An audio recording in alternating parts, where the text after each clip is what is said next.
Welcome back to the Ultimate Cleveland Sports Show.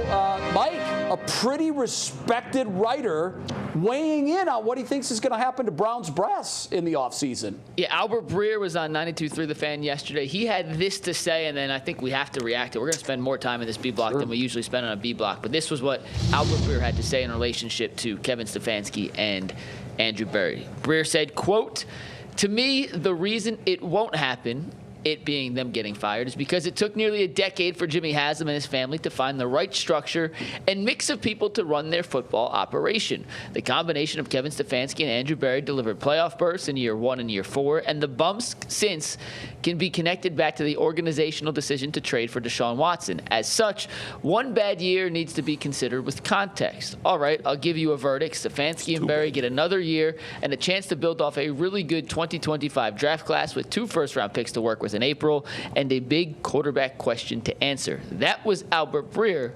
By the way, Mike, I know you said it was on the Fan, but I'd be annoyed if somebody didn't mention the name of the show. So it's the afternoon drive with Jonathan Peterlin and Nick Wilson that Albert's on. I actually did not know what show it was on, so okay. I'm glad you. I'm just assuming because Albert used to be on with Dustin and I in the afternoons, and I know he's been on with them, so I'm assuming he's still doing afternoons. Yes. I didn't hear it, but I text Nick and Jonathan to bust their chops during their show all the time. And guys, I'm sure they love that, by the way. all the time. In the middle of the show, I'm like, stop saying that. What the hell's wrong with you? No. But I give him compliments, too. But anyway, I don't know why Albert said just one bad year, because it's been 2 bad years, not 1, 2 bad years in a row. However, listen, Albert's pretty plugged in. Maybe he's right. I don't know. But I don't know if it sounded to me like it's more reading the tea leaves than he has information. Is that how it sounds to you? Yeah, and it goes back to what we talked about in the YouTube show, why I said why the rest of the league views this as why Kevin will get another job so quickly. And people, I hear it all the time. Stop blaming Deshaun for everything that's gone wrong with the franchise. I'm like, guys, if you get drunk and burn down your own house and a year later you're still homeless and living in a hotel, you're still blaming on the fact that you got drunk and burned down the house. That's why. Yes. So a year later, the reason they're in this mess is because they missed badly. They missed on the draft picks that they weren't able to use. They missed on the cap that has cost them.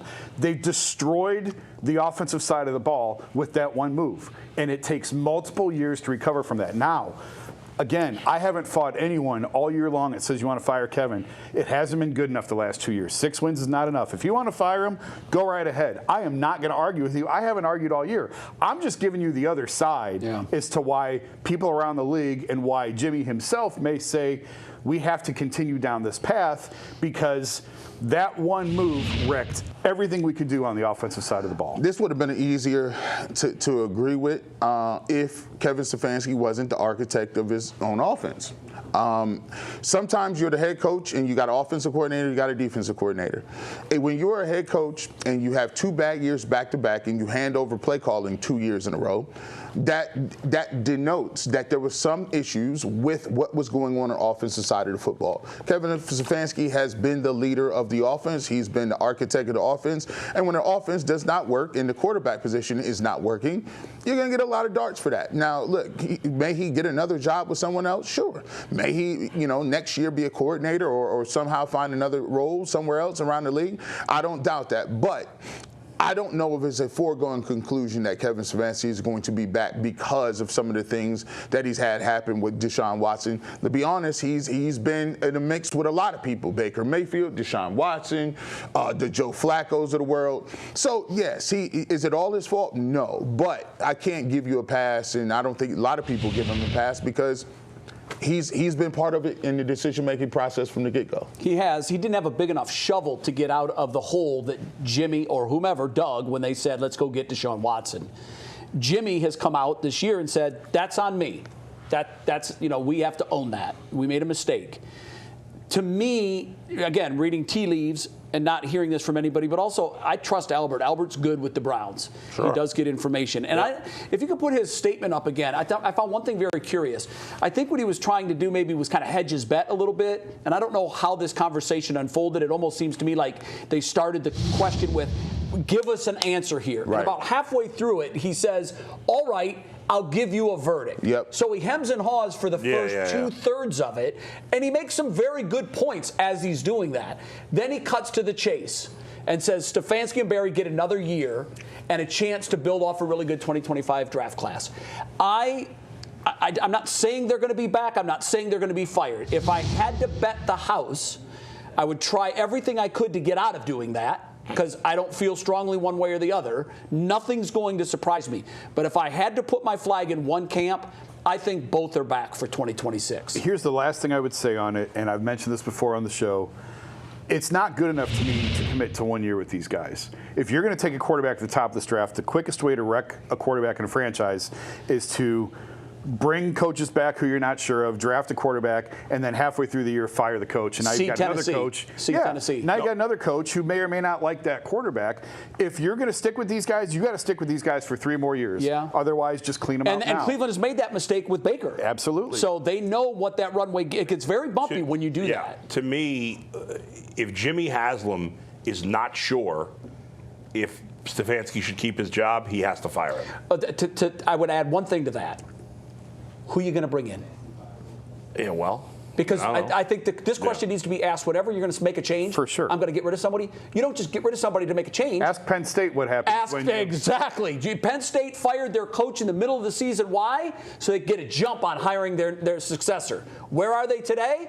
They're calling G. Bush tomorrow night to see if G. Bush wants to come coach them. That's not an apples to apples comparison. No, but it is. Listen, it is. How is it? I'll tell you, because it's college. They didn't know. They said, you know what? To use our phrase, fired Jason him and I have without a used this, plan. we're going to build the plane as we're in the air. That's not a plan.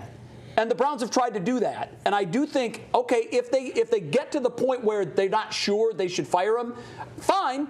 But you better have a better replacement lined up, ready to go. This is not an attractive job. Who's going to take it? I'm sorry if that offends Browns fans. With the situation with the cap sheet, with the situation with the offense, you're going to go through 3 years of hell. The noise of Shador right now. Yep. This is not an attractive job. You are not going to get your first choice. Yeah. I agree with that wholeheartedly. Mike, you gave me a time cue there. Was it less than a minute? 1 minute? I have a quick time for a last point, and I ask you guys to weigh in on it. And I'm not saying that you're wrong, Bull, like if you're on the fence. This isn't a contract year, though. Like if they were at the end of his contract, and you either had to decide, well, we're gonna extend them, or we're not. We're gonna move. They're not in that situation. Oh, they are by default having 3 wins in 2 years.